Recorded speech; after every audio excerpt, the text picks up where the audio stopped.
Good morning, everyone. A warm welcome to you all on this webinar on the topic of how liberal arts can be a good choice for a post-pandemic and likely situations in the future.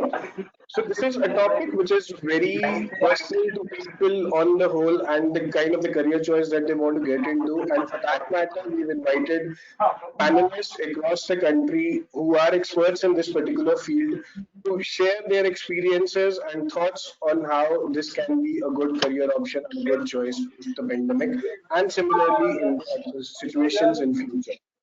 So from the panelist side, we have Ms. Rubina, who's the Assistant Director Outreach at Ashoka University. We have Professor Nigam, who's the Director at School of Liberal Arts, PTPU. We have Dr. Maya, who's the Assistant Dean Teaching, Learning and Engagement at Flame University. We have Dr. Anita, who's the Director at Symbiosis School of Liberal Arts. We have Professor Kathleen, Professor in Dean, Jindal School of Liberal Arts and Humanities. On the whole, the structure of the webinar has been taking you through the panelist profiles, post which the panelists will take up this particular topic. In the meantime, if the students have any doubts, then in that particular case, if they are meant for a particular panelist, please write the panelist doubts in the question and answers tab, which you can see.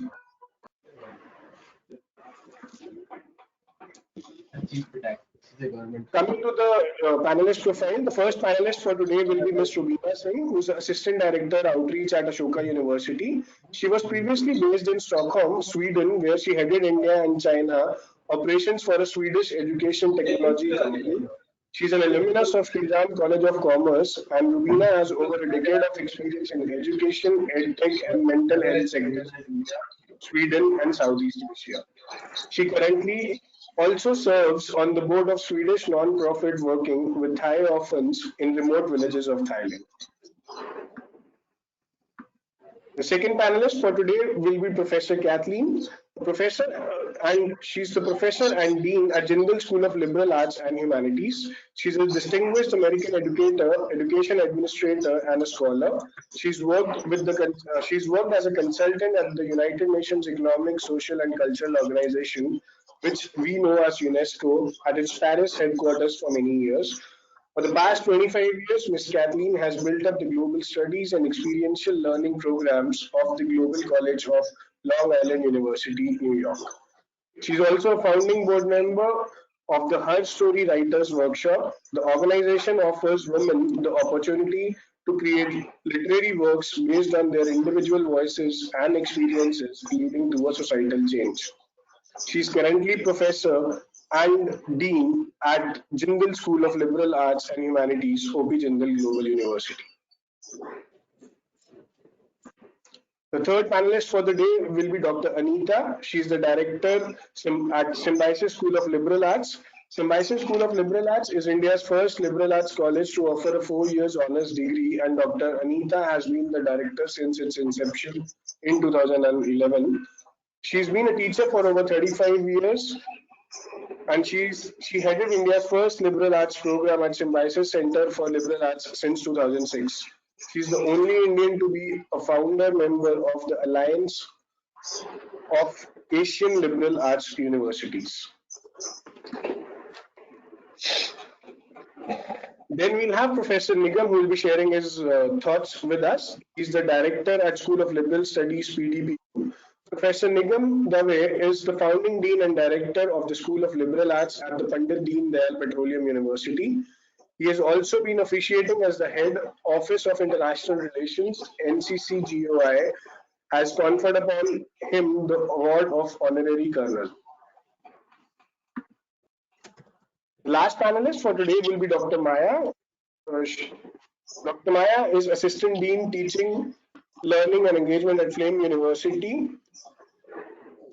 She's done her MA in Literature from the University of Florida as an Associate Professor Literary and Cultural Studies. She's taught in the Department of Anthropology at Princeton University and in English departments at Stanford and the University of Florida. At Flame University, she has chaired the Center for South Asia and teaches literary and cultural studies in the Department of Humanities and Language.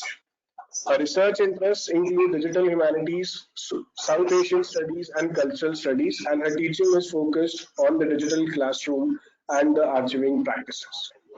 Giving you a brief about shiksha.com. For the last 12 months of Shiksha, we had around 335 million plus page views. We had around 71 million plus active students. The average time spent by per user in per visit was around 2 minutes, a little more than 2 minutes, in fact. And we had close to 140 million plus student visits on Shiksha. On Shiksha, we receive a healthy traction on our platform because we host detailed and comprehensive information on both domestic and international institutions to enable the right college selection for the students. We have around 30,000 plus colleges listed with us, around 2 lakh plus courses listed with us, around 600 plus entrance exam pages we have on Shiksha. Over and above that, we have close to 2 lakh college reviews, which are purely authenticated after moderation process. We have a question and answer platform. We have ebooks and sample papers of various exams. We have a dedicated study abroad counseling service. Along with that, news and articles, campus connect, college comparison, and colleges and rank predictor tools that are there on Shiksha. So we'll now be moving to the respective panelists, and we'll be starting off with Ms. Rumina Singh. Ma'am, please, if you can just take it forward and share your thoughts with the students on the topic, how liberal arts can be a good choice for a post-pandemic and likewise situations in the future. Yeah. Well, thank you, Karan, and good morning, everyone, and thank you for joining all of us here. I think right now we're all kind of facing this uncertainty, and we're all faced with something that most of us have not really seen in this kind of gravity. So, I mean, the kind of things that come to my mind, if I were to look at this from perhaps the point of a student, would be how do in 3 to 4 years, when a lot of students who are perhaps watching this are going to graduate, what are they going to graduate in? What are the kind of career options that will, in fact, form as a result of what has happened after COVID? And this is the big question right now because, like how we've seen many times when the economy has collapsed, there are many jobs that have actually just vanished. And there are many jobs which have come up overnight, right?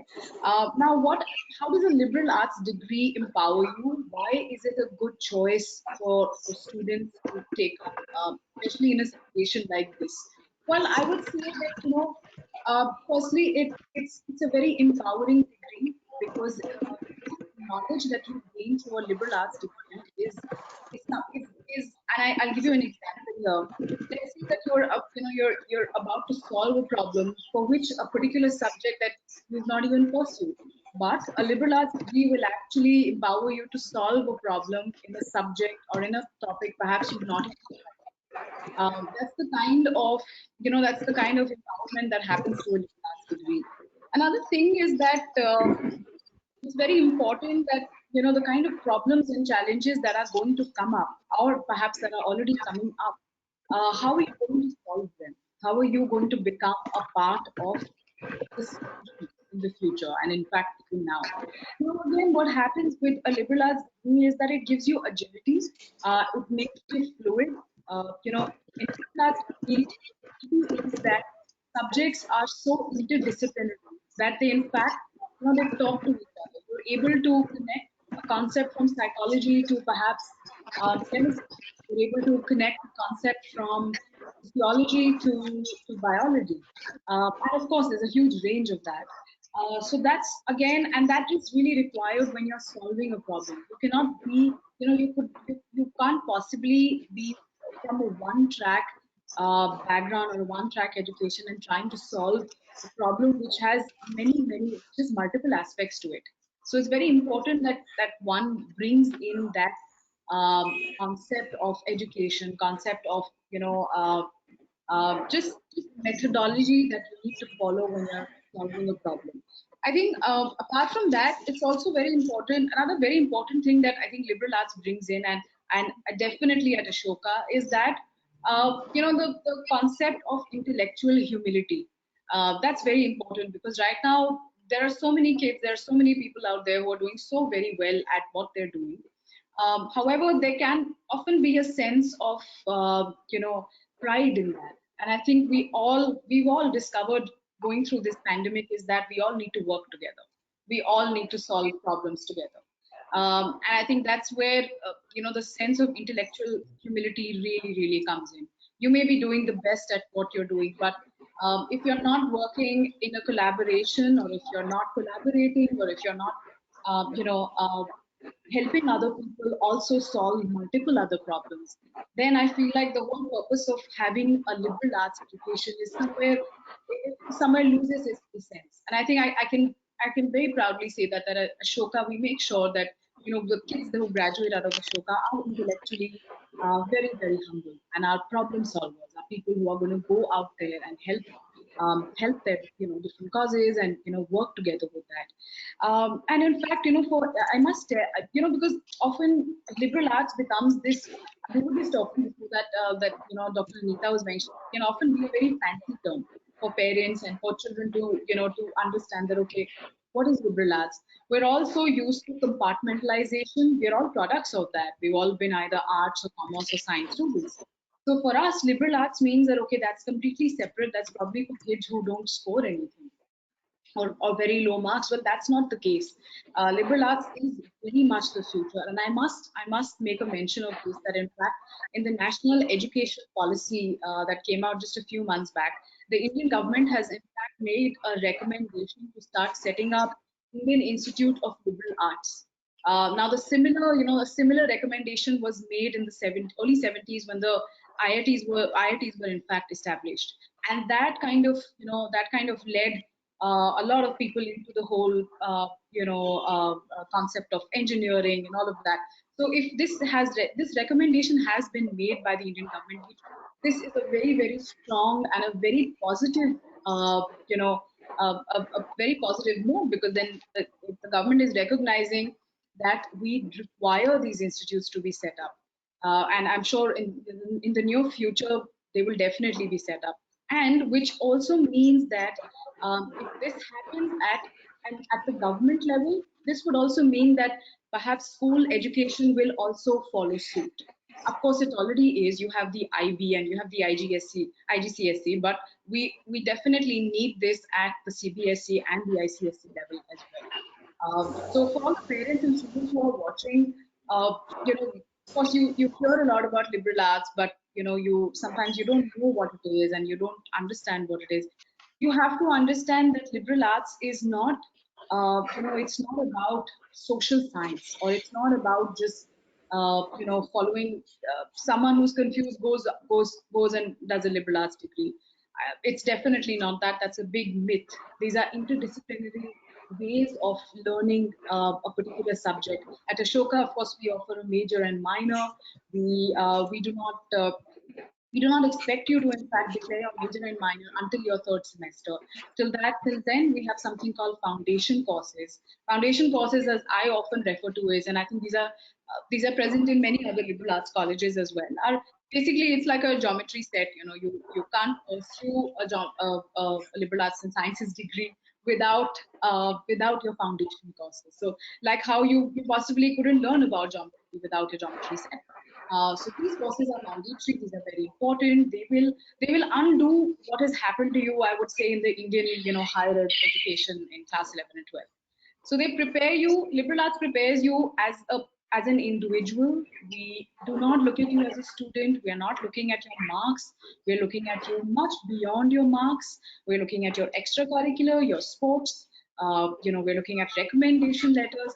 These are very, very important parts of a student. These are very important aspects of the individual that you're going to blossom into. And all that a liberal arts and sciences degree is going to do is going to just bring out that essence and that element of curiosity in you, and give you that platform to really discover who you are firstly, and then discover what your curiosities are, and go on to and discover those for yourself. So that's something important, and I think yeah, I think that's. Have I taken up too much time, Karan? Are we good? Listen, Mona. Mona. It's absolutely fine. You please এটা mention মনে the হয় খুলে যাবে। এখানে তো কিছু জায়গাতে খুলেছে, মনে হয় এটা খুলেছে, আমি এখন লাগাচ্ছি যে আমি একটু পরে যাবো, একটা মনে হয় এটা মিস হয়ে যাবো। কোনো জায়গায় তো মেয়েদেরও লাইন লাগিয়েছে, এটা সত্যি। Rubina ma'am, please continue. Yeah, sorry, I thought I was hearing somebody else in the middle. Yeah. Yeah, I think it's a lot of times we get asked from students, okay, ma'am, I want to be a scientist. How do I get there? Again, very important to work backwards. At 18, 19, I would say it's kind of impossible to really be very, have that conviction that, okay, this is what I want to do. But yes, if you have it, great. Very important to again work backwards from there. How do you get there? How do you, what do you want to do? For children and for students and for parents who are not sure, who are confused, I think it's a great thing to be confused. It's great to not know what you want to do, because I think that's where you actually begin. That's where your journey begins. And again, a liberal arts degree will help you understand what you don't want and what you really want. Three very important aspects of how do you get there are also, I would say, writing, writing, and researching. These are again three very big tools of a liberal arts and sciences degree. It teaches you how do you what are your how do you read relevant things, how do you reproduce that in a way which is reflective, in a way which is important, which is essential, which is perhaps what is required of you, and of course in how do you research. When we're in class 11 and 12, we're not taught how to research. Our library periods are just to go and hang out. uh, School libraries are just where you just make a ruckus, or you just kind of play with a newspaper or whatever. So again, very very important part of anyone's life is also reading. It's writing, it's researching. And at Ashoka, we make sure that all students, again, these are big parts of the foundation courses that students have to go through. So again, kind of really giving them a new platform, and not just throwing them in the deep end, giving them all the tools, empowering them to take on a liberal arts and sciences degree.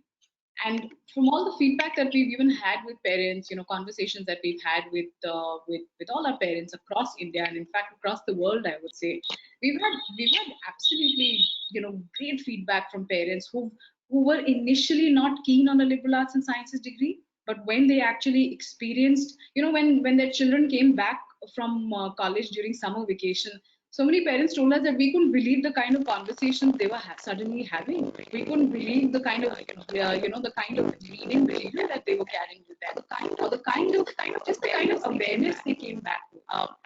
Again, I think what also works great is that you're living on campus. You're living in a very family. It's your first time. It's unnerving and all of that, but you're living. That campus life is very important. Most of us who've had a great time in college have also had a great time on campus. So if you're providing, if you're at Ashoka, we're giving them the best. We make sure the welfare of our kids is taken care of very well. So if you're doing that as well, then you're giving the family, you're giving the student a chance, you're giving them a platform to nurture themselves and just go out there and really give them, if we give them their 100%, they are definitely going to give their 200%. Again, that's again I stress that again is a very important part of liberal arts and sciences, because you're nurturing these kids, you're having adult conversations with them, you're engaging with them in very different ways, which are very essential to break away from that class 11 and 12 very cocooned life to now an actual adult life, an actual life where you are making your own choices. So that's my monologue. Yes. All right. Thank you so much, ma'am, for sharing your thoughts on the topic and how students should, the way in which the student takes this up and the parents' feedback happens post the student comes back to them is something which the parents and the students who are attending the session right now will take from it. Thank you for sharing your thoughts on this particular topic. We now invite Professor Kathleen to take this topic up. Ma'am, we welcome you on the session. Okay, can you see me? Yes, ma'am. Yes. Oh, okay, because I keep clicking and nothing happens. Okay, thank you very much, and thank you for Rubina for that very good introduction, and also to all the panelists for being here. Certainly, what comes next is going to be on everyone's mind right now, and really, we're hearing so much about technology. We're living technology right now. Our classes are held using technological tools. And everything that we see on the television, the news report talks more and more about the need for greater technology, whether it's testing, whether it's tracing, whether it's predicting what's going to happen in the future. But what's really important, I think, for liberal arts students, and I think for everyone, is to understand that technology is a tool. And it's a tool, once you know how to use it, once you know it's out there, it doesn't have to be central to your life. What does need to be central to your life really now and for the future is being a lifelong learner. And that's something that liberal arts instills in people. I think it's also a choice that people have. It can be cultivated, but I feel that many students who have a great deal of curiosity, who cannot really settle down to one particular career, those people will also be excellent liberal arts students, as well as the rare few who have said, okay, this is what I want to be. I want to study history, or I want to study, let's see, art, marketing, etc. But I'd like to point out two of the very important assets of having a liberal arts education. One is the intrinsic value. We often forget what is the intrinsic value of education. It's really cultivating your mind. It's cultivating your mind and it's cultivating your humanity. It's creating a place where you will remain forever curious. You will always have new ideas. You will always be flexible. And I'd like to underscore again the real importance of developing empathy, emotional intelligence, and becoming an ethical thinker. We see that so many times choices are made in policy, in individual choices and public choices that do not have strong ethical grounding, but are based on really purely transactional motivation or power-driven motivation. And so, you know, having this intrinsic value of being able to judge, to have confidence in yourself is something that liberal arts creates in students, or nurtures rather in students, and it's something that will stay with you for the rest of your life. Of course, then the second part, which I think a lot of parents as well as students, I'm hearing more and more want to know, is that instrumental value. What will what I'm learning do for me to be able to have a job in the future? Well, this is a big question mark. I think, you know, if you read 10 reports, you're going to see that they differ slightly in what people say the jobs of the future will be. But quite frankly, the prediction of jobs in the future 10 years ago were quite a bit different than what the jobs of the future are right now.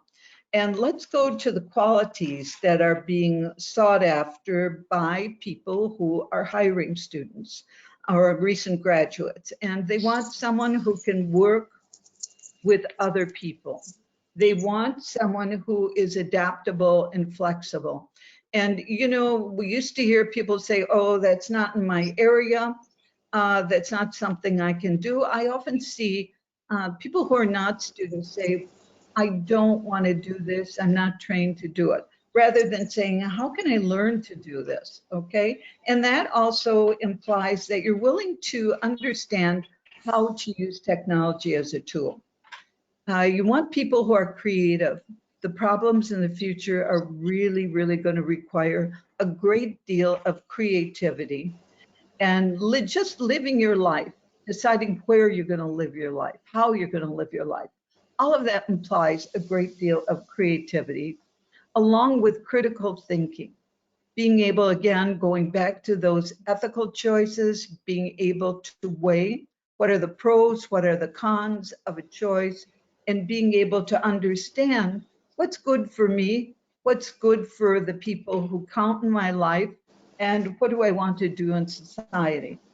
Also then, emotional intelligence, which I've mentioned before, understanding what people, whether they're your friends, whether they're your enemies, whether they're your social group, your economic identifying group, how these other people really, what motivates them, understanding what makes them work and how you can collaborate with them, not just tolerating people, but also being able to work with them, being able to create something new with individuals and groups of individuals who may not be of the same thought patterns, who may not be of the same background as you.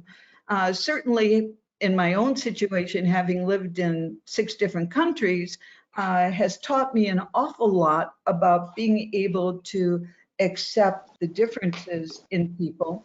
I don't know how good or bad I've been able to do it, but I think it's something that's a very important part of, being able to look for where your niche is in the future, and also being able to understand there is going to be a lack of permanence.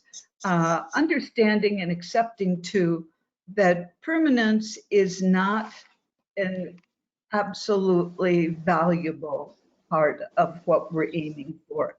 Because if we're looking for something that is solid, a job, a career that's not going to change, I don't think we're going to find it.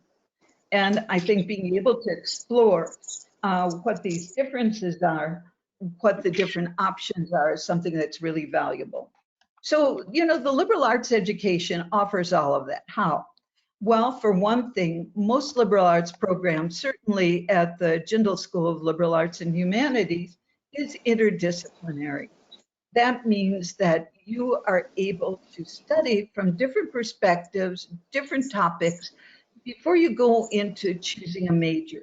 And even within your major, you can have a self-design major. This is something that's very popular, and it is a major in which you combine various interests, understand what the foundational principles are in, say, economics and global studies, or history and the environment, and construct a major around that. This is something that is very attractive to many students and to faculty as well, because they realize that in their own research, they use these multiple entry points, these multiple lenses to see what is going on, what's at the basis, what is at the center of a problem. Another part, which was already mentioned by the previous speaker, is the importance of research. We consider students to be fully capable of doing meaningful research.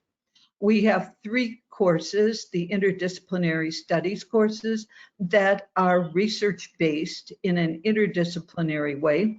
And the final semester of this course is, we've been carrying it on for 7 years now in local communities, using a system of participatory research in which students go into the community, work as collaborators with them, and create some new findings, new knowledge that helps solve problems and helps give the students a sense of what is this country really like? What are these multiple views who really want? How do they think? And it's extremely useful. At Jindal also, we have 32 active research centers that span from material culture, literary studies, I'm just going to name a few, philosophy, social sciences, political science, the environment, which is very popular, environmental studies, And in these research centers, students work on research projects with faculty from different schools, different Jindal schools, and even the outside. And they work as researchers. We have in last year's group, I had 4 students in our graduating batch who published papers. And this is something too that gives you a taste of understanding, do I want to do this? Is this something that really interests me, or do I want to do something that is completely different? Where do I go from here? I always tell students, you know, what you studied as undergraduate is a wonderful way of creating the skills of learning more, how to explore areas, how to do research, how to be good observers, how to combine all of these, let's see, these characteristics of a really educated person. And I mean it in the broadest sense of an educated person, how to know the world you live in. And I believe that these are the skills that you're really going to want to develop, but you may in graduate school or based on your work really go into something very different. I'll give you 2 examples. I had a former student in the United States who studied photography and studied photography in digital humanities. Eventually, she worked in a laboratory that's very well known because of their COVID research, setting up their programs for advertising new factors in their research. And now she's working at this company, and she's actually been able to, from the work she's been doing in the field, to determine which groups would be open to trying new medications. Of course, she works with a multidisciplinary team, and she also works with people in the government as well. But because of her skill in learning how to put information in visual language, she's become a very, very important asset to this laboratory. I'd also like to point out something that's happening in the United States as well as India. You know, there are so many laboratories now that are going forward to create a system of tracking the COVID disease. And frankly, this will not stop with COVID. This will be a system of tracking that will look at other illnesses that also has already been employed, looking for malnutrition, attitude changes. But in this very effective tracking system developed by the Bloomberg School of Johns Hopkins University, the people who are on that development team are again very multidisciplinary. Of course, you have the technologists, the economists, the epidemiologists, but also geographers, anthropologists, and psychologists. So it takes the whole team to be able to create a very effective program that will be launched throughout different realms of society in different countries. I think that I have probably gone through my time here, but if you have any questions, I'm sure we're going to have a chance to, go through them later. Thank you. Thank you so much, ma'am. In fact, for both Miss Rubina and you, we have a certain set of questions which we'll be taking up once the panelists have done their part of the discussion. Because students, when they get different thought processes, they get a different ideology around everything. And for your thoughts, we really thank you for sharing the holistic approach of how the students' consideration should be. Thank you, ma'am. We'll now invite Dr. Anita to take this forward. Dr. Anita, good morning, ma'am. Good morning. And I hope my internet connection lasts. Sometimes it's been a little patchy in the past couple of days. Thank you, Shiksha, for inviting me and for having this wonderful panel on liberal arts. Thank you, Rubina and Kathleen, colleagues from the same space with the same vision about better education for our children today and tomorrow. I thought I'd start with something really interesting. In 1945, I believe there were 500 universities across the world. Today, there are probably more than 10 to 12,000 universities. It now seems like an undeniable fact that higher education plays a strong role in all kinds of development, societal as well as economic, and is seen by parents very often as a passport for a better life, a stable job, career, opportunity, more prosperity. Higher education, therefore, has these huge expectations from society. The ability to deliver better job opportunities, as well as opportunities to grow. Parents want their children to grow in confidence, to grow in agency, to grow in self-awareness, with the huge challenges that are taking place politically, business-wise, socially, economically. Higher education, and I think society as well, today, and especially in India, is struggling to answer some, to my mind, very existential questions. So higher education in India is definitely going to be asking these questions in terms of who are we and what are we supposed to do? Are we supposed to teach you? Are we supposed to help you get a job? Are we supposed to make sure that you turn out to be good human beings? Are we supposed to just make you job ready, the first job after you finish your degree? Are we supposed to look at lifelong career prospects? Should you also be a good citizen? Are you supposed to do good in the society that you live in? Are you supposed to do any of these? Are you supposed to do all of these? I think these are tough times. And I think in India, we've seen a certain amount of, if I may say, deficit of trust when it comes to many higher educational institutions. I think parents have understood that a degree does not guarantee success. A degree does not guarantee stability. We've heard of far too many engineers and lawyers who've graduated but have not been able to be successful. So as the world we live in continues to change drastically, uh, I believe that employers are also doing the same kind of rethinking. And they are rethinking who they want to hire and who they want to work with as partners, who they want to associate with.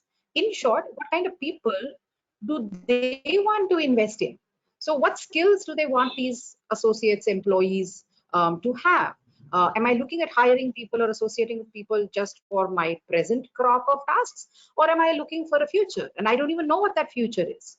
So, with all of this uncertainty, organizations, societies, the government, parents, students, and higher education institutions, I think now have, and it's happened in the last 10 to 12 years actually, but nothing forces us to really stop and rethink till something comes and hits us in the face. And I think COVID has done that. That the COVID-19 pandemic has suddenly made us rethink our role, our responsibility, and also our competence and ability to deliver value education. So everyone is asking, what should we teach students to learn and how? And because we've been forced under this lockdown to sit at home, I think it's been a good introspective time for us to look at how does our education and the philosophy with which we bring education, how should that evolve so that we continue to positively impact our societies and economies even better. So early this year, India and Pune, where we are, and the world was hit by the corona pandemic in ways we had, I think, never imagined. I'm sure the ripple effects will be felt for a long time to come. But as director at the Symbiosis School for Liberal Arts, when I look back, especially February onwards, February to April, you know what strikes me as being the most painful was the lockdown forcing my students to have to go home, and they come from various parts of the country and the world, in an unplanned fashion. So they were forced to literally lock down staff and flee is a strong word, but that is in effect what they were doing because we didn't know what was ahead of us. Some had to stay back in the dorms and the hostels because they couldn't travel. So a large number of students from abroad, even my semester exchange students who come in from Japan, etc., are still with us. And the emotional adjustments due to this physical isolation and the needed emotional, social, and mental health support actually was the one primary concern and worry that I had. Surprisingly, what did not worry me was the completion of our academic year. We were bang in the middle of our academic semester. Um, the completion of my classes, the completion of the courses, the continuing of assessments, final semester exams to be conducted, that actually didn't worry me at all. We have a few students who live in geographically distant locations which suffered from electricity shortages and internet issues, but barring those less than 10 number, we actually were good.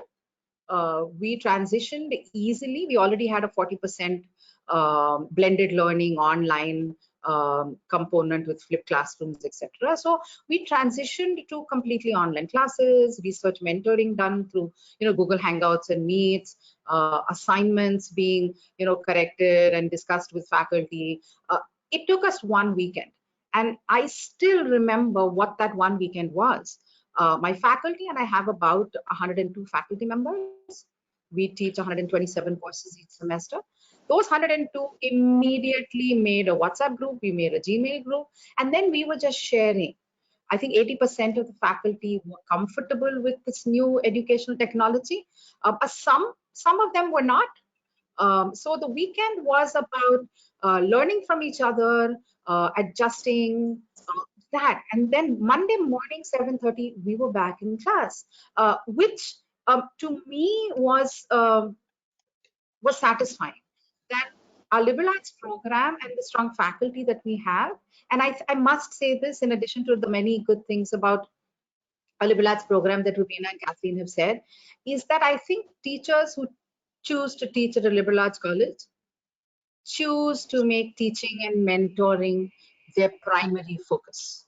And SSLA 2 has been lucky, fortunate to have attracted these kind of teachers for whom spending time with students in class and outside, learning from them, making that place a participative, co-constructive environment is the focus. And since 2005, 2006, we'd already adopted the student-centric learning philosophy, and that's true of most liberal arts colleges. So we changed actually much before the pandemic. Unlike many of the universities in India who now are learning how to change, I think we'd already changed well ahead of the curve as far as India was concerned. The SSLA program brought together what a good liberal arts education does offer: breadth and depth. The breadth that comes from multiple disciplines, a core curriculum. I like what Rubina said about the geometry set, foundational courses, electives, community engagement, industry exposure, something that helps students understand what makes the world tick, what makes this industry tick, what makes systems work, how do different pieces of the puzzle fit together, connect the dots, so to say. And the depth comes from domain specific specializations, focusing on major and minor specializations. And the joy of studying, and I think this is so true in India, that the joy of doing cross-disciplinary or cross-functional, traditionally incompatible specializations together, that you can study computer studies with law and philosophy, that you can do business with biology and economics, that you can do film studies with political science. I think this joy is something that that works really well for a liberal arts student. And the fact that it makes sense today to the world, but has always made sense to a liberal arts college, and America started a long time ago, now makes sense to the world, that the world needs multifunctional, transdisciplinary expertise, because almost all the problems that we're facing today require solutions that come from a merging of knowledge and lived experiences from a variety of backgrounds and disciplines. So whether you look at public health issues, whether you look at climate change, whether you look at the growing experimentation with drugs and other substances, or whether you look at a simple housing, urban housing, and unemployment issue, all of these problems are complex, requiring complex multidisciplinary and technological inputs for sustainable solutions. And I like what Kathleen talked about, the taking the community with us. We have to look at sustainable solutions that work for all, stakeholders. Very briefly, we offer a 4-year honors program. And like all liberal arts colleges, we focus on developing students' intellectual abilities, developing their analytical and problem-solving skills, independent judgment, the confidence to be able to say, this doesn't make sense to me.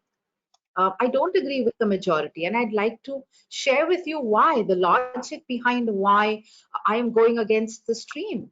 A critical self-awareness.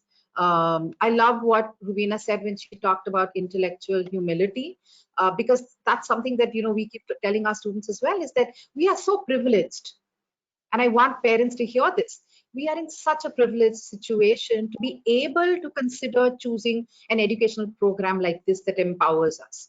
And therefore, with that privilege, like Spidey says, with great power comes great responsibility. Also comes that responsibility of taking our communities along with us.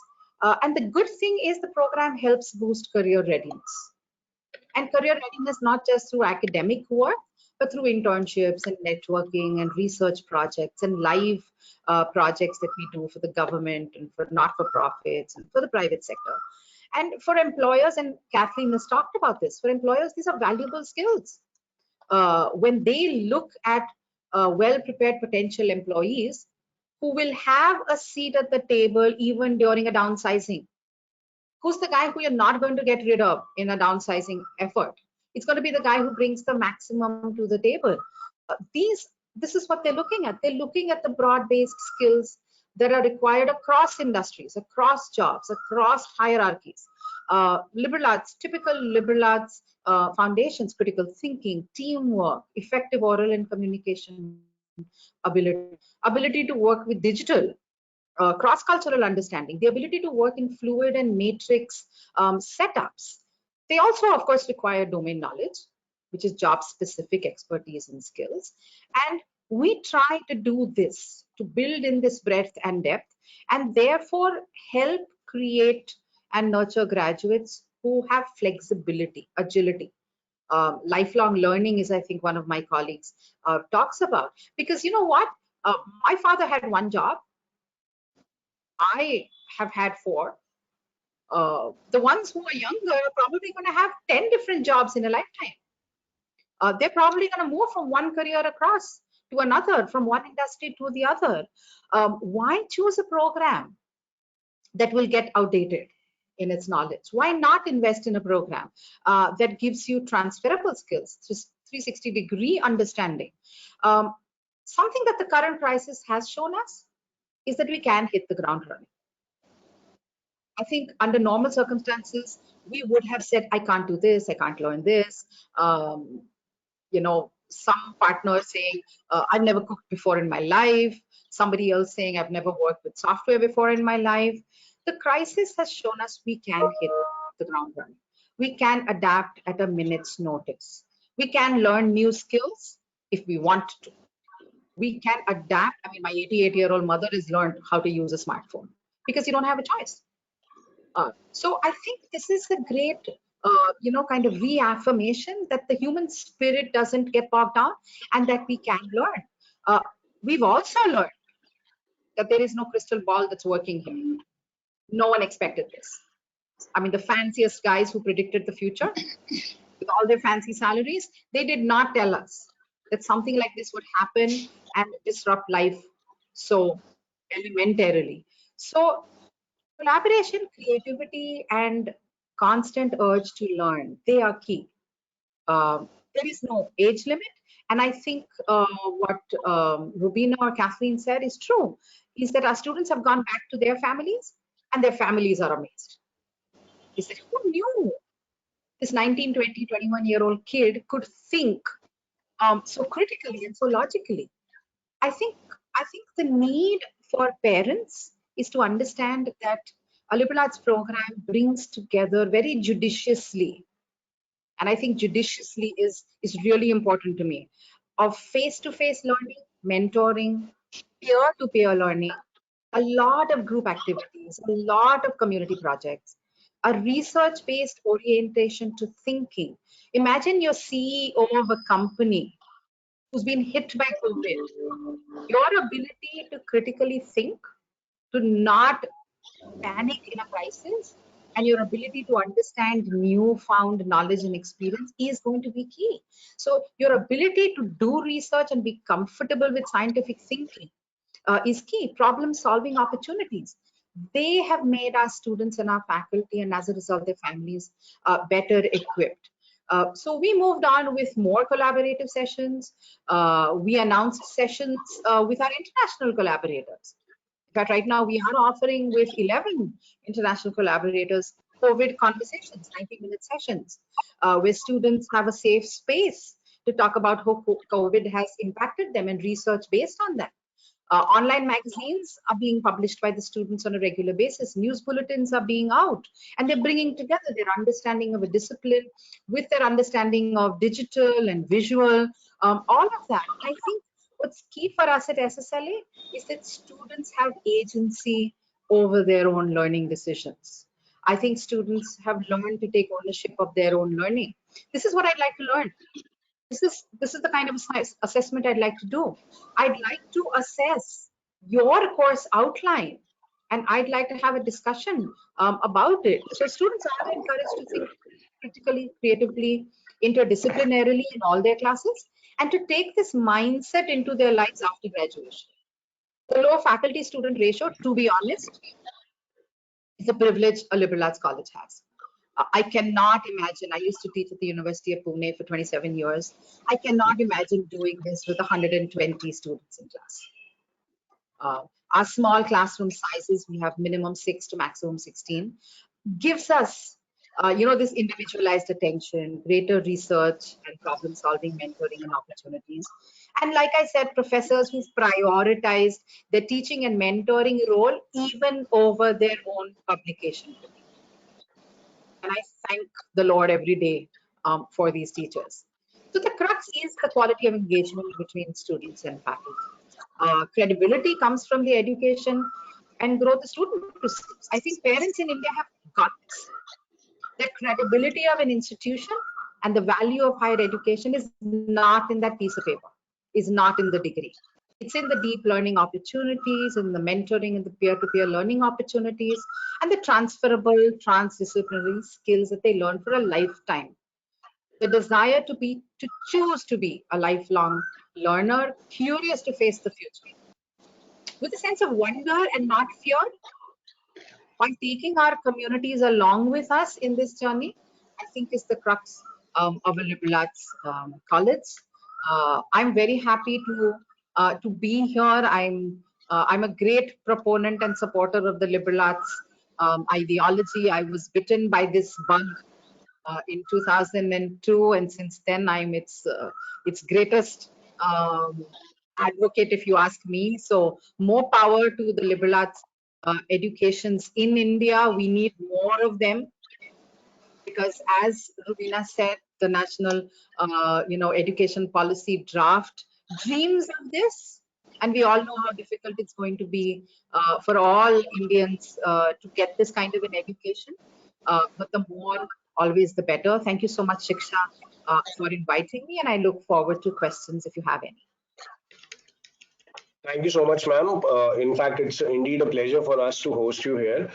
As you rightly said, in a nutshell, we want to add that necessity is the mother of all invention, and I'm pretty sure that all of us, be it on the educator side or the student side or in our personal lives also, have gone through some or the other learning during this pandemic and the tough times we are in. But at the end, like you mentioned, we'll all come back strong, and peer-to-peer learning is something we should be focusing on from here. Thank you for adding value to the students' learning, ma'am. We'll now invite Professor Nigam. So due to some technical challenges, the camera is not functioning or is not getting connected to the internet. So for that matter, I'll be showing the screen with his profile. Professor Nigam, over to you, sir. Thank you very much. In fact, sorry for the technical glitch. I'm not able to come in front of you all. in person with my image, but as Japar Gorakhpuri used to say, मुझसे मेरा क्या रिश्ता है, हर एक रिश्ता भूल गया, इतने आईने देखे हैं कि खुद का चेहरा भूल गया. So in this post-pandemic era, what would be the future of liberal arts, and how does one find a career or khud ka chehra in this turmoil? That is what I would like to talk about. Richard Bach, a famous author who also wrote Jonathan Livingston Seagull, has written in Illusions, The Adventures of a Reluctant Messiah, what the caterpillar calls the end of the world, the master calls a butterfly. So it is in our hand how we look at crisis and how we look at the world ahead. There's a very famous couplet which says, two men in prison look through the same bars. One sees the mud, the other sees the star. So I'll give you one very short example. Famous author Friedman, who also wrote a bestseller, Thank You for Coming Late. Thank You for Being Late. He was driving his car in 2015 and he was listening to songs on radio, and suddenly a song started getting played on his radio, and he liked the verse so much that he stopped the car sideways and started writing down the line and the name of the song. The line of the song called I, which caught his attention, was this: you can dance in a hurricane, but only if you are standing in the eye. Excluding the period of pandemic, we are all caught in a hurricane of acceleration. And although the physical movements are restricted in India right now because of the lockdown, the frenzy of speed of the world we are in was unimaginable. This is where I see the world heading towards, again post-pandemic, and the future of liberal arts or liberal studies is brighter than ever in uncertainty, because liberal arts education teaches one to dance in a hurricane by discovering an eye.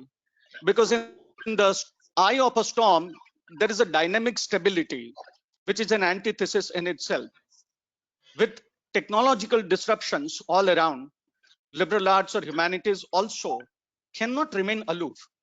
The need of the hour is to be player of all and master of at least one or two games.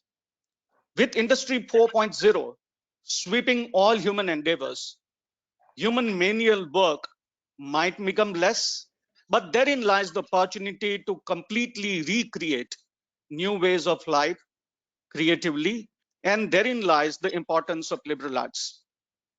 So I tell my students that human life is comprised between letters B and D, B for birth and D for death. But what makes us unique human individual is the letter C that comes between B and D, which stands for choice. So it is everything about making the right choice at the right time. And I'm thankful to Shiksha for coordinating this webinar in helping students and parents making the right choice. Basically, there are two types of people in this world: people who are uncertain but willing to learn, and those who are mistakenly certain. These days, the epic Mahabharata and Ramayana are shown on television. If we take the example from mythology, Duryodhana is certain, Arjun is uncertain. If we are seeking certainty in a career and happiness moving forward, we are going to be disappointed. But if we move with the flow, keep on learning, and know that life is a verb and not a noun, we would be relevant all the time. Now, how liberal arts education is crucial, not just pre or post-pandemic era, but eternally, is that liberal arts orientation cautions people from developing an illusion that certain major only would fetch me a career. And that too, a career that looks promising to me as on today. It involves transdisciplinarity to a problem solving, as was mentioned by all the esteemed panelists. And thus, this transdisciplinarity to the pursuit of knowledge is very, very critical. In India, in olden days, we used to talk about Satyam, Shivam, Sundaram. And in Western philosophy, we used to talk about logic, ethics, and aesthetics. Rainbow looks beautiful only when it comes in combination of color. So there's this Hungarian mathematician, Michael Polanyi, who talked about tacit knowledge. And he talked about focal awareness and subsidiary awareness. And he gave an example of a hammer. He said, let's take, for example, I am hitting the nail in a wall with a hammer. My focal attention would be on the nail and on my fingers because I don't want to hurt myself. But at the same time, I cannot but feel the thud of the hammer or the feel of a hammer in my hand, which is a subsidiary awareness. So when the focal awareness and subsidiary awareness both get together, that's where the real pursuit of knowledge starts. And that's what liberal arts education does. It presents an entire plethora of courses to students so that the student judiciously carves out what one is good at. And mostly all good liberal arts programs are not judgmental. So I say amusingly that there are only two places in the world where people lose their individuality. One is prison, where people are known through numbers, and the second one is university, where people are known through roll numbers. But that's not what liberal arts education does. It tries to understand what one is good at, and then try to be a facilitator and mentor, as was rightly pointed out by Anita ma'am. So liberal arts teaches the skills of thinking without a box. We all, most often when we want to give an example, we talk about thinking out of the box, but rather it enables the thinking without a box, having an open mind, coming undeclared to a campus, spending time with oneself and to understand what one is good at and wherein the career opportunities lie, what my seniors are doing, wherein what are the things that they are doing, learning multiple languages, foreign languages, working in a team. And working in a team, as was correctly pointed out by everybody, is something that the human society needs to learn. When Hotstar entered the Indian market, it entered the Indian market with a punchline, go solo. Now, this go solo culture is something that we all need to be very, very apprehensive of. No organization would be looking forward to a person who believes in going solo. So that's what liberal arts education teaches people, to work in a team, to celebrate the differences, to try to understand one another, to appreciate the diversity, and also smart thinking. So I represent School of Liberal Studies at Pandit Dindayal Petroleum University, Gandhinagar, Gujarat. And we are on our way to induct the 12th intake of liberal studies. And we have been offering horizontal and vertical flexibility to students to develop their own course basket and judiciously mix and match majors and minors. To quote Hamlet, sometimes when parents ask me or students ask me, uh, going even beyond the flexibility that we offer, I quote Hamlet and say there has to be a method in madness. So we offer 4-year BA honors and BBA honors program in finance, marketing, HR, economics, English, international relation, psychology, public administration, and mass communication. We also offer majors in accountancy, finance, international trade, entrepreneurship, banking, and insurance in our BCom program. And even the BCom students or BBA students have the flexibility to select BA minors. And we also have been offering BSc in physics, chemistry, and maths. And to conclude, to complement hands-on aspect, students undergo residential rural internship at the end of the first semester. Students have international exposure on and off campus. PDPU hosts excellent residential facilities and sports and recreation facility. We are spread over 100 acres campus. We have performing arts room and an excellent media studio. So all in all, my only suggestion to all the students who are listening to this, being the advocate not just of one institute, but of liberal arts program in India, I would say that English dictionary has two separate words on two separate pages: success and significance, success and happiness. While it makes sense to be successful from the worldly eyes, it also makes sense to be happy. And that's where I think the future of liberal arts is very, very strong. Best of luck to you all.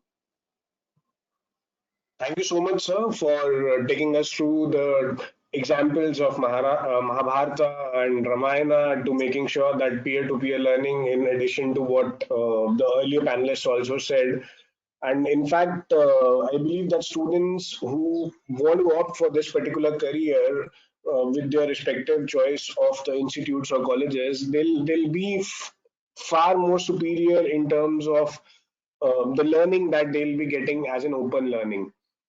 Thank True. you for sharing your thoughts on this. My pleasure. My pleasure.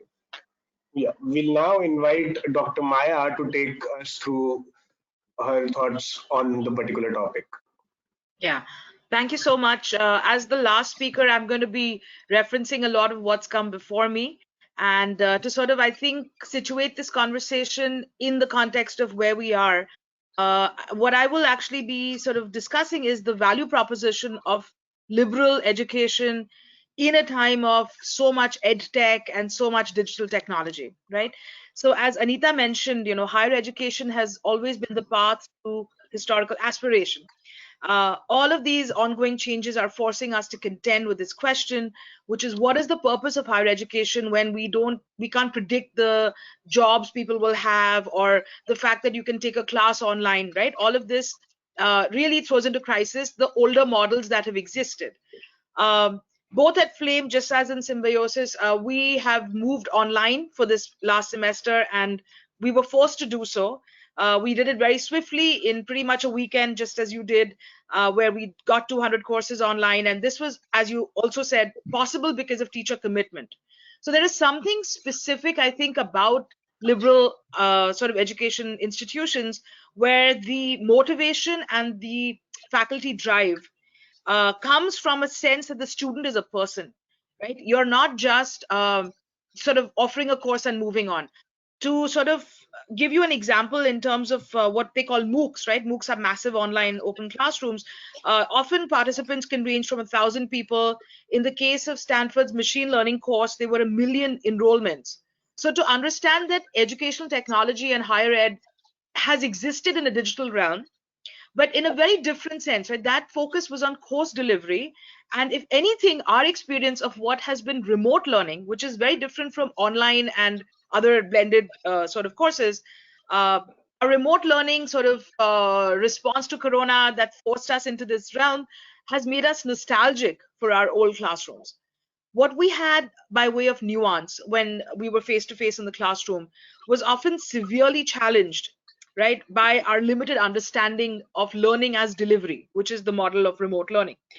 As glad and as grateful as we were to finish our semester on time at Flame, we were also keenly aware, Anita, just as you mentioned, of a feeling of unfinished business, right? Anita, you used the word flee. And what we also missed was this sense of closure, the warmth of human engagement, and in a teaching environment, right, the responsiveness that you have in a face-to-face setting. So clearly remote learning was never our first choice, and in many ways it can never stand in for the real thing. So the truth is that 21st century higher education has always existed as a blended model, and this blended model has preceded the pandemic and its disruption, right? I'm somebody who teaches and studies digital humanities, and in our initial experiment right here with Flame, remote learning at Flame, what we found that this focus that people have had on the vocationalizing of education and the professionalizing of it has focused so much on the delivery of content that it totally doesn't get what an in-person experience affords that online models don't. And in that sense, even at Flame, 90% of our classes are less than 20 students. There is a reason for this small class size. And that reason, as you mentioned earlier, also was mentorship, the focus that you can bring to bear on individual people, not just sort of these ideas of, abstract students. And the relationships that are forged through these tiny and more intimate classroom experiences are part of the way in which, confidence is taught, and we create these lifetime bonds, which in the old ways were called guru shishya experiences, and now today in a residential environment is enhanced by peer learning and by a network of people, right, which is from faculty to students to alumni and all of that. None of these translate to an online experience alone. Just as online friends don't translate into offline friendships, a virtual classroom does not translate into a real learning community. So with remote learning, luckily for us, I think this is true of many schools in this space, we had an offline relationship and then we moved online. in a virtual environment to have simulated the entire start to finish, in terms of what the teacher learner process is, I think is mighty impossible actually.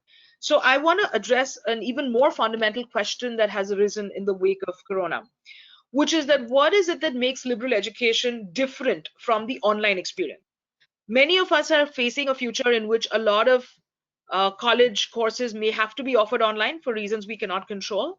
And I think, in addition to the emotional adjustments we're making around this, we are also learning something about being human. As Kathleen rightly said, we are living technology, right? This is a tool, it's but a tool, and in many ways, you're using it to discover learning. But the intrinsic value of education is not learning the tool, right? That's the instrumental value. And given the sort of fast changing employment scenario also, uh, I really, really resonate with what all the panelists said, which is how the jobs of the future will require creativity, collaboration, diversity, and adapting to constant change, right? To quote you, Anita, looking for sustainable solutions that take the community with us is, I think, going to be the response of most of us, because if anything, this has made us realize how vulnerable our own humanity is. Um, and how do you teach that, right? Can you teach that in an online course? Is it something that you just speak about and people receive and apply? Absolutely not, right? In many ways, we are essentially asking our students to walk this journey with us. And in this case, we are often modeling behavior for them, but they're exploring these ethical choices by immersing themselves in problem solving. Critical thinking, right, especially through a crisis, also requires practice. This idea that people are natural born leaders and they just show up and take care of things is not fully true. A lot of times they've had time to reflect upon what they would anticipate doing, right, were such a situation to arise.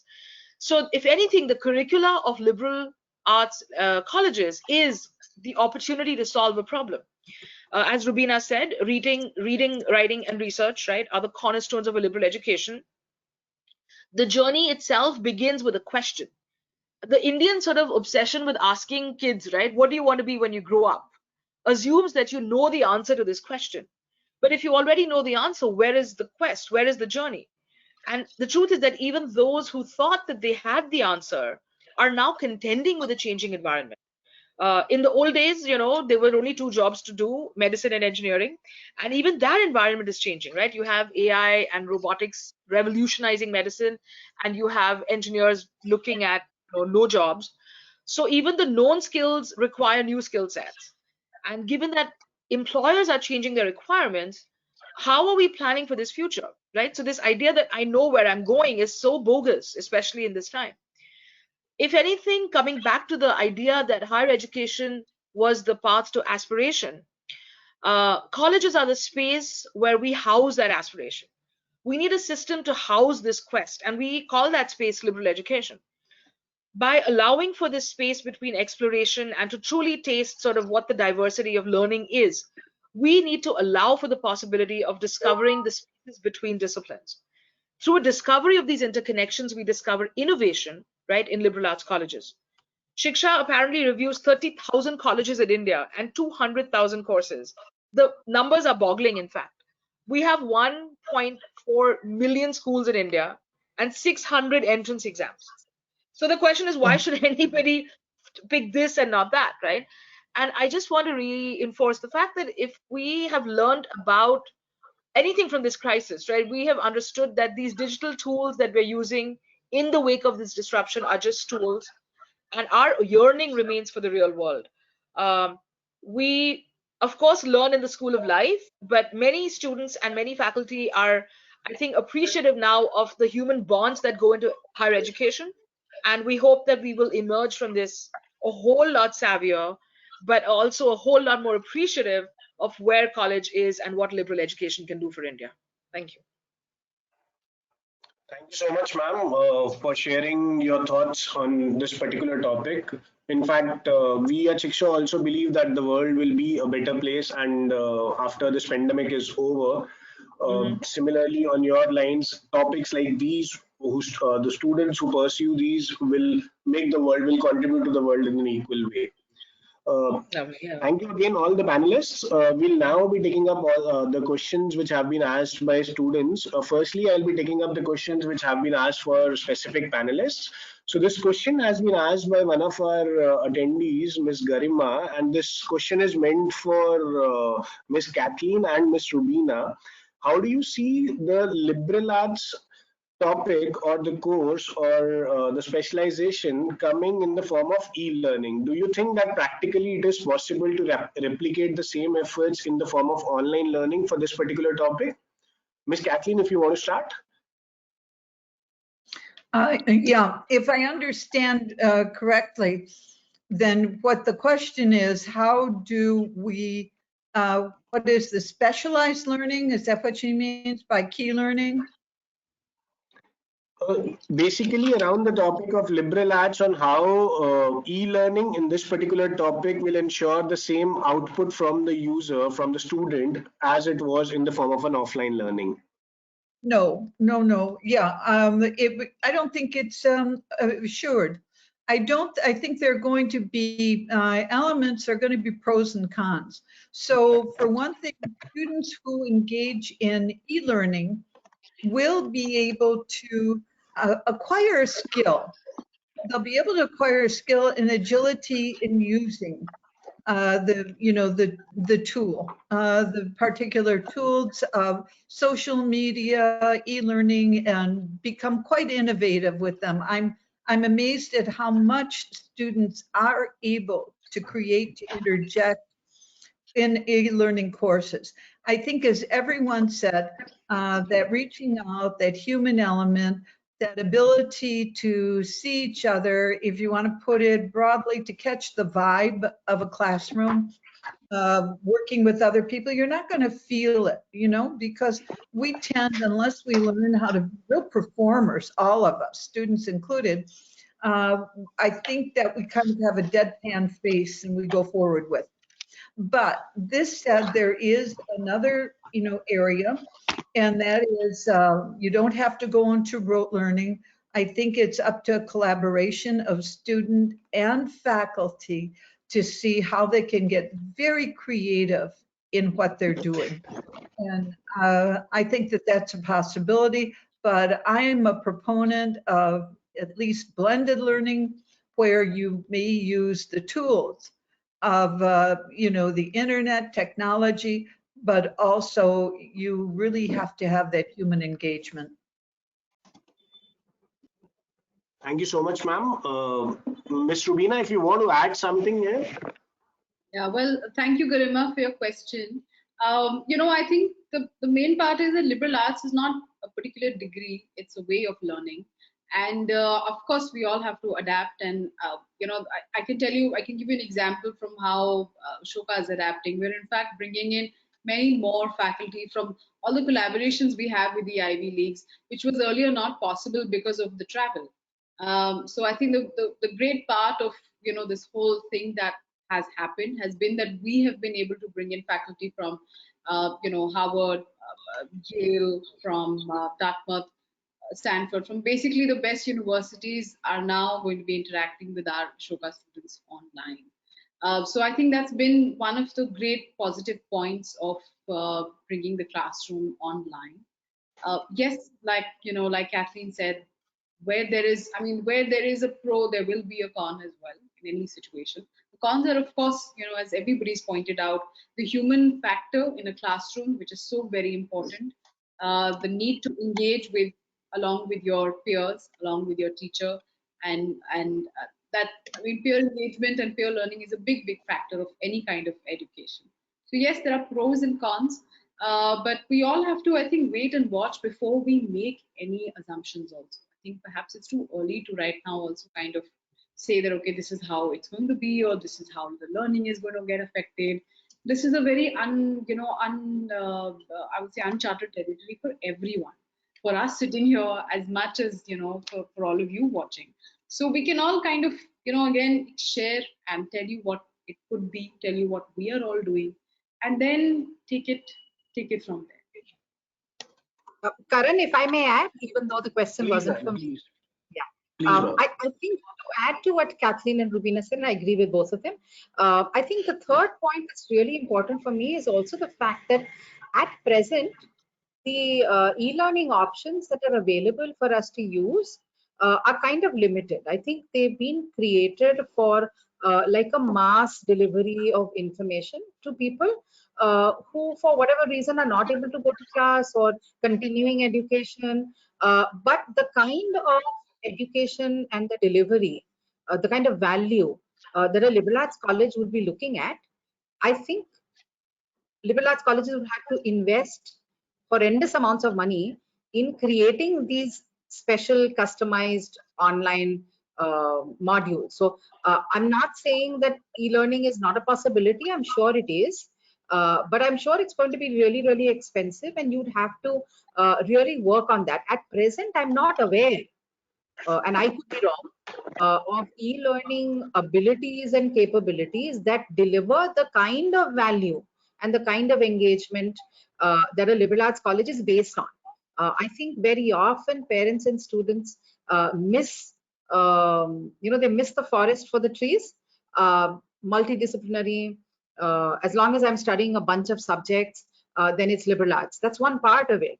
But the other part about it is also the nurturing of problem solving skills and intellectual ability. And those are things that I don't know whether we have those e-learning tools, or at least we are not experts in that area, and I can't imagine that happening immediately. But who knows in the future? Plus, certain subjects are a little more difficult to teach. Physics, chemistry, biology. These are all subjects that are very difficult to teach online. Even American universities struggle with them. And there are some very well-known open universities abroad.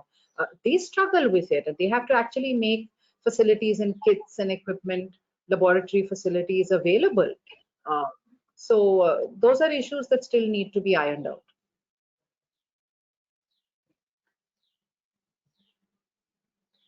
Yeah, I'm done. Thank you. Thank you so much, ma'am. Thank you, ma'am. I hope, Garima, your question is answered with you. Sir, Professor Nigam, if you are there, the next question Yes. is for you. Yes. Okay. So the student is trying to ask here for like an offline admission process happens in a different way and an online admission process happens in a different way. Do you think that it would affect the quality of the students, or do you think that it will impact the chances of the student getting into a particular college, the online process? I think most of the liberal arts organizations in India have good experience of shortlisting proper candidates. And I don't see online admission process to be a much hurdle, because there are various ways of ascertaining how one is good at and in what field one is good at. Let's take, for example, the admission process at the School of Liberal Studies.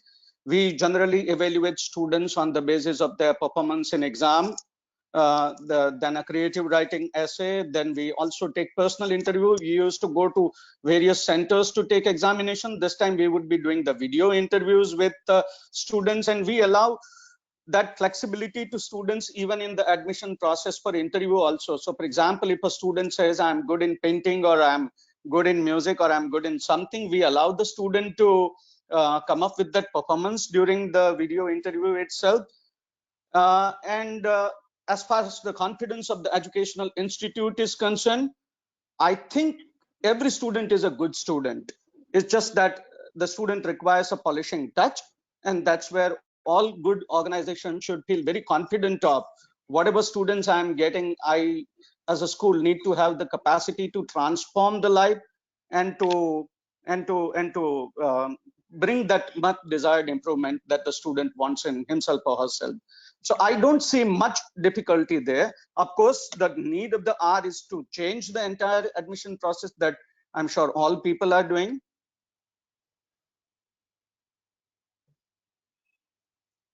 Hello. Thank you so much, sir. Yes, sir. Yes. Yes, sir. Please. You want to add something here, sir? No, I'm done. If there are any All further right. doubts, then I'll be very happy to answer. Perfect, perfect. Dr. Maya, if you want to add something here, ma'am. Sorry, to what question? The question says, will the e-admission process impact the chances of a brighter student in As mentioned, I think all of our admissions have gone online. And if anything, I think the chances of candidates is better now because you're being compared across far and wide, right? There are people in more remote places also who are getting a chance. So the components such as writing the essay, taking the test is all a digitally enabled process now. And because it's a video interview, I hope they're more comfortable in their homes, than at the test center. So in fact, I think, yeah, it's not going to reduce their chances. It should amplify, bringing out the best in everyone. Perfect. Thank you so much, ma'am. We'll move on to the next question. This question has been asked by Soumya, who's an attendee amongst us. This question is meant for Dr. Anita. Ma'am, Soumya wants to ask, what exactly do you think will be the career options after doing a course in liberal arts, and how do you think that it will improve the chances of employability of the student? Thanks, Soumya. I hope you can hear me clearly. This is a question that we get very often. Let me answer you in two parts. One based on what our alumni have been doing, and the other is based on just the knowledge of the program. Um, I think it's important to understand that employability or future success depends upon what you decide to study. Most students choose to do a major and a minor, or a major and double minors. And in that area of specialization, they either go in for a master's program. At SSLA, for example, 65% of our students go in immediately for a master's program. 35% choose to work. Out of those 35%, another 90% ends up going in for a master's program after a couple of years. When you study where they go, I would say 70% of the students choose to go into a master's program with a specialization that comes from their major or their minor, or one part of that interdisciplinary area. Let me give you an example. I had a student who studied anthropology, political science, and law at her undergrad. She then applied and she got into Johns Hopkins. And at Johns Hopkins, she decided to take anthropology, but she decided to combine it with economics. Today, that girl works for the World Bank, and she's talking about the cultural context against which poverty exists, and how do you solve economical issues related to poverty, malnutrition, etc. From that foundation of cultural understanding, anthropology, etc. My point to you, Soumya, is this, that there are two routes you can take after you come into a liberal arts college. You can go the traditional route, which is I study economics, I study business, I study law, and then I do a master's, or I get a job in that area. You could also go the unconventional way and say, I'm going to study filmmaking, I'm going to study philosophy, and I'm going to study political science. Why? Or physics. Why? Because these are courses that are going to help me learn how to think, and that's what I want. And then I'm going to use that as my base for going into a master's program. Luckily, we live in a world where many master's programs today do not require an undergraduate in the same discipline. They'll have an entrance test, and therefore you get in. And many of my students who go in for the civil services or a master's in business, an MBA, etc., they will actually come back and give us feedback saying, for the higher education, the master's, postgraduate institute that's taking you in, or an organization that's hiring you after the master's program, the fact that you bring in those many domains as expertise actually adds to it. So a BBA plus an MBA, nothing great. But you bring in anthropology, you bring in political science, you bring in something different, and the opportunities are even much more. The second point that I want you to think of is the fact that today, when you talk about specializations and jobs and employment, etc., you're looking at it from the prism of today and your understanding of the world of employment and industry as of today. I think we've already established the fact that technology disruptions are going to mean that jobs are going to come and go, industries are going to come and go.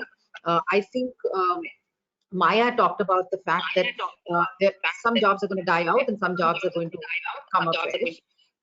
But the reality is that you need to be prepared for everything. So I think what you should be looking at is the skills that a discipline gives you. And to be honest, study anything in a liberal arts college.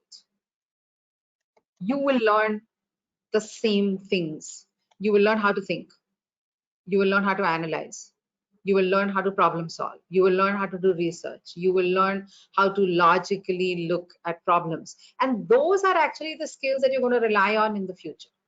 But to cut a long story short and to give you the simple answer, easy way, go ahead and master in any of your majors or minors. From a job point of view, if you're not looking immediately at a post-graduation, my experience with my alumni is that liberal arts students are really smart at writing their CVs.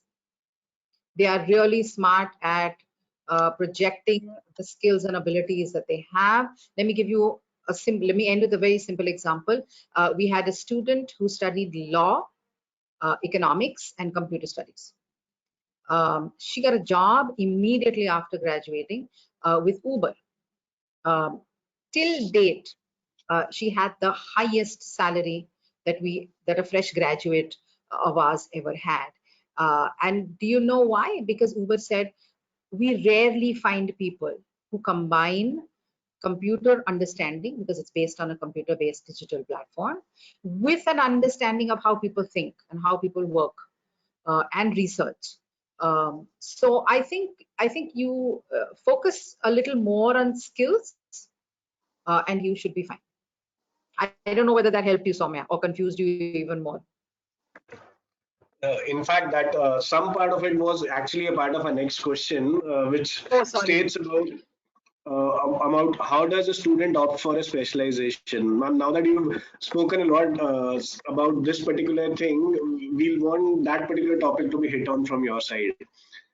How does a student okay. Well, at SSLA, I don't know about the other institutes, but at SSLA, we have a 4-year program. In semester 2, every weekend, we have what we call major minor specialization counseling. So every Saturday, we have workshops for students in which we have teams of faculty and industry experts who come in and explain what each major and each minor is. So right now we have 13 majors and 21 minors, and students, you'd be surprised. Students actually don't know. For example, what is computer studies and what are its possibilities? What is physics and what am I going to learn? So through the entire second semester, every Saturday, that's what we do. And then we have some workshops on how to choose a major minor. I think I've realized 2 things. Students are looking for a match between their own understanding of who they are. So who am I? What are the skills I think I have? What are the abilities I think I have? What competencies do I think I'm good at? Also my own understanding of what kind of a life I think I want to have for myself. So on one hand, you have this mix of who the student is. On the other, they're looking for a mix between what does this specialization supposedly mean? So if I take maths and stats, what does it mean? What am I going to study? What are the options? What jobs are open up for me? What kind of social status does that job have? How much money am I looking at? What kind of lifestyle am I going to have? I often tell people my own example that by choosing to be a teacher, in 1980, in a government, I can see Maya calculating in terms of decades. Probably she wasn't even born at that time. By choosing to be a teacher in a government college, I also made a lifestyle choice. Correct. I mean, I was never going to drive a Bentley. I was never going to have a battery of secretaries running after me. There are lifestyle choices that we also make. So I've realized in these 15 years that when students are choosing major minors, they're looking for that fit. It's not about law mein bahut jobs hai, engineering mein bahut jobs hai. The reality is every profession, every specialization has great opportunity for someone who's good at it and someone who wants to be in it. And you do well only when you love what you're doing. So getting that match is what we do in the second term. And then on the 8th of May, they choose their majors and their minors. And we give them one term to change their minds. So by the end of semester 3, they have to freeze on it. If that helped. Thank you so much, ma'am, for this. Dr. Maya, if you want to add something here, we could hear a good nod from your side amidst the particular thoughts. Yeah, I think a lot of parents drive student choices in India, and the truth is they are paying the tuition and they do have that prerogative. But in the meantime, it is actually coming from ignorance, not exposure. So the foundation course structure, taking that first year to really explore, right, what you think, you may or may not be good at also, is something that, we need to afford more, right? So in every sense, we are actually trying to also see how to get through to the parents. And that's where I'm really grateful again for Shiksha organizing this, that people should not think that this is the place for confused kids. No, liberal education choices are about choosing, right? And choosing requires multiple things that you're sort of encountering before you actively select something. So it is really about actually focusing on your passion, right? In terms of your what drives you, what makes you tick, all those questions in terms of your course selection. And that hopefully, of course, will get you into as professional spaces that also work for you. So I agree. If I may say, Karan, I don't know whether we're running out of time, but what Maya said was spot on. This myth needs to be debunked once and for all. The liberal arts college is not a college for kids who have not been able to understand their own minds and who've not been able to make their own minds up. A liberal arts college is meant for someone who wants to be academically ambitious and who wants to be ambitious and hungry, about exploring themselves and exploring what the world has to offer in terms of academics and in terms of, the other connections with community and industry. And yes, the more intelligent they are, actually sometimes the more confusing it is, because, hey, I'm good at language and I'm good at maths and I'm good at biology. Being confused is sometimes it's a great situation. I often tell my nieces and people in my family that if you have a kid who's in the 8th standard and who has his life charted out, you should be scared. Because that is scary for me, because that child has allowed somebody else to take driver's seat in terms of decision making. Pick any major, doesn't really matter in the long run, as long as you are happy with it and you give it your all. There are jobs aplenty and opportunities aplenty and self-employment opportunities aplenty for anyone who has all of these skills. Having said that, I do understand there's pressure from parents. And like Maya said, parents, they are paying tuition. For many parents, they're taking loans, to send their kids to a liberal arts college. So we're very aware of that and very thankful of that. I think Shiksha is doing a good job in helping parents understand that don't be short-term focused. Don't just look at that first job. Education is not meant to be a sprint. Life is a marathon. And you have to look at it as a marathon, not as a sprint. Yeah, can I break in? I'd like to add something. Please, Just to go back, may I add something? Yeah, just to Please. find out, one of the ways in which students can find out what they want to do or explore in a wider sense the job field is through internships. I find that a very, very valuable opportunity. Our students have 4 required internships that are graded, and they are able to really look into depth into what a group of people working together does, what the meaning of the internship is, and what this offers for the future. In addition to this, many of the internships have transformed into jobs. And also, the people who you work with know you outside the classroom, and they give very valid letters of recommendation that are appreciated by graduate schools, by future employers. So I feel that that's an extremely powerful way for students to learn what is out there, what they are able to do in ways that they could not imagine from the classroom. So that's my suggestion as well. Take advantage of internship and even service learning opportunities. Yes, absolutely. Yeah. Thank you so much, ma'am. In fact, thank you, Maya, ma'am, Dr. Anita, and Miss Kathleen for sharing your expert thoughts on this. In fact, it's also said that if you love your work, the work will never look like work anymore. So that's how things look like from the opinions that you have shared with us. And one thing which Dr. Anita mentioned, that sometimes being confused comes as a blessing in disguise to the students.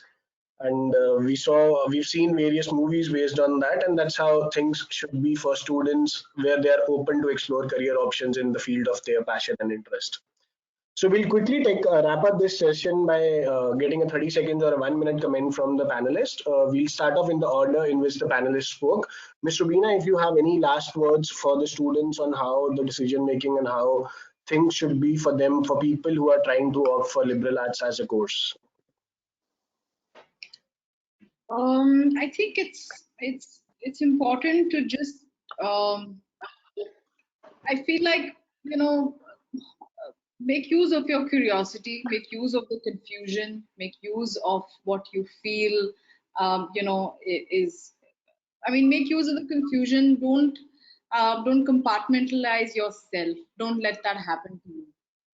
Don't let your thoughts compartmentalize, or your personality compartmentalize. Liberal arts is going to be a great tool for you to not just discover yourself, but discover and view the world in very many different ways. It's really the future of education. It's the future of why there's a reason why such big companies prefer to hire from liberal arts colleges than from your standard state universities or national universities, for that matter.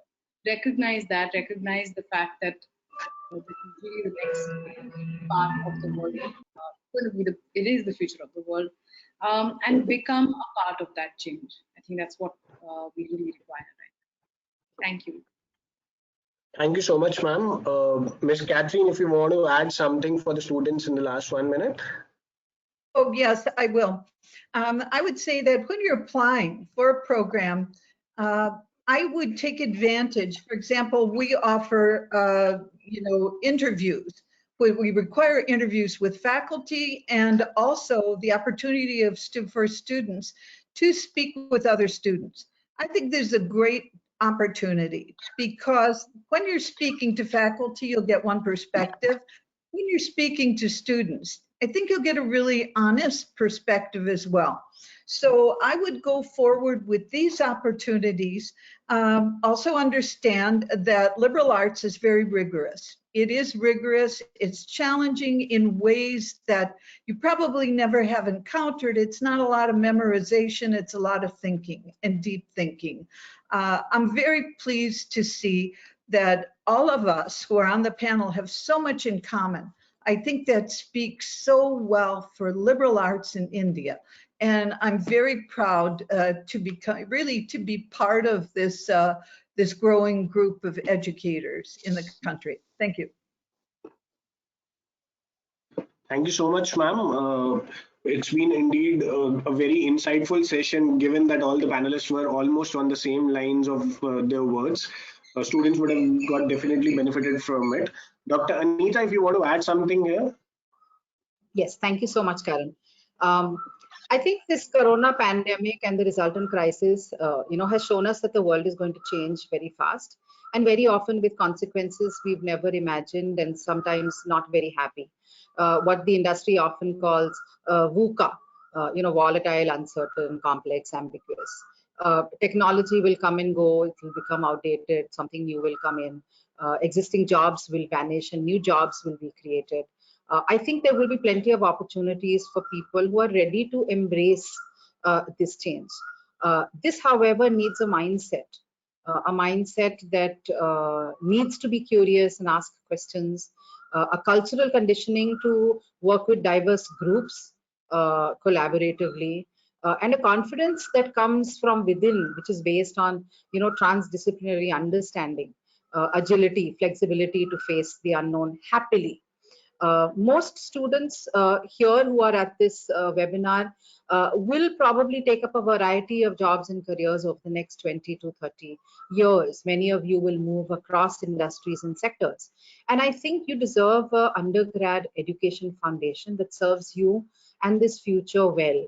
A strong foundation to build your career and future on. And I honestly, after having taught in a conventional college for more than 27 years, and now in a liberal arts college, I honestly believe that this is delivered by a truly liberal arts education. If there are parents in this webinar, then just a word for you.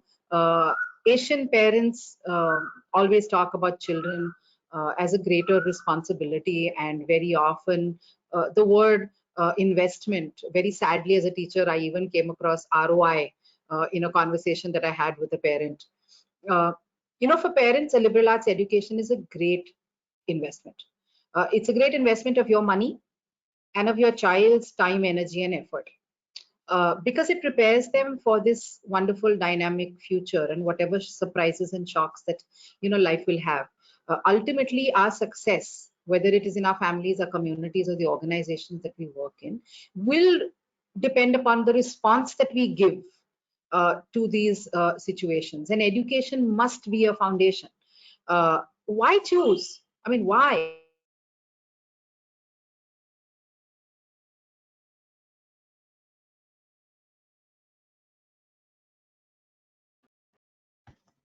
I think there's some technical error at the internet connection from your side. We're not able to hear you.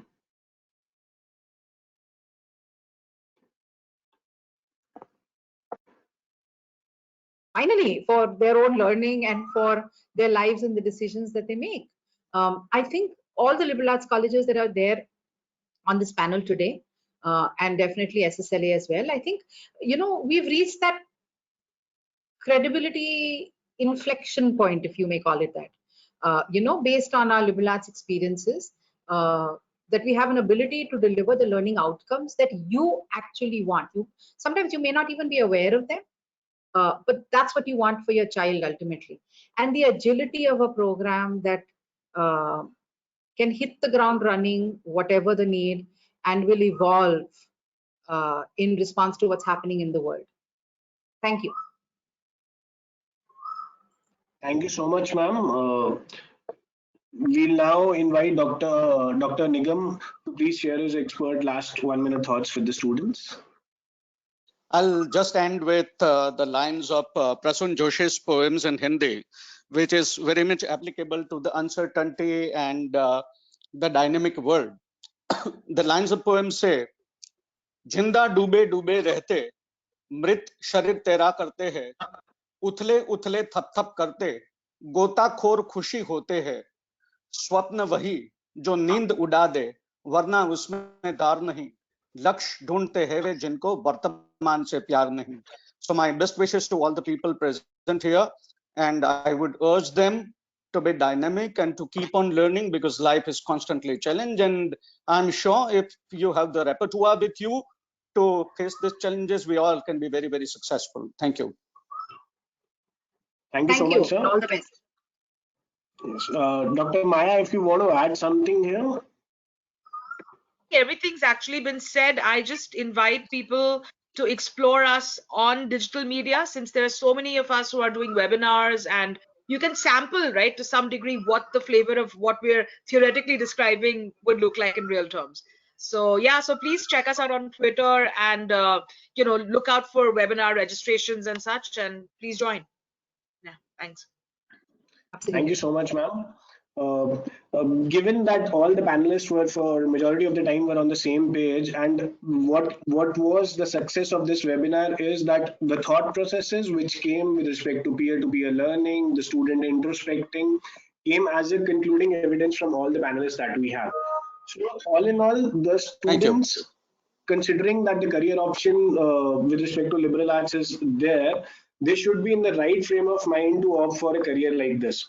And from Shiksha's side, the last words which you want to add here is, if you can't fly, then please run. If you can't run, then walk. If you can't walk, then crawl. But wherever you do, you have to keep moving forward. And that's what the world is demanding as of now, right now, from all of us.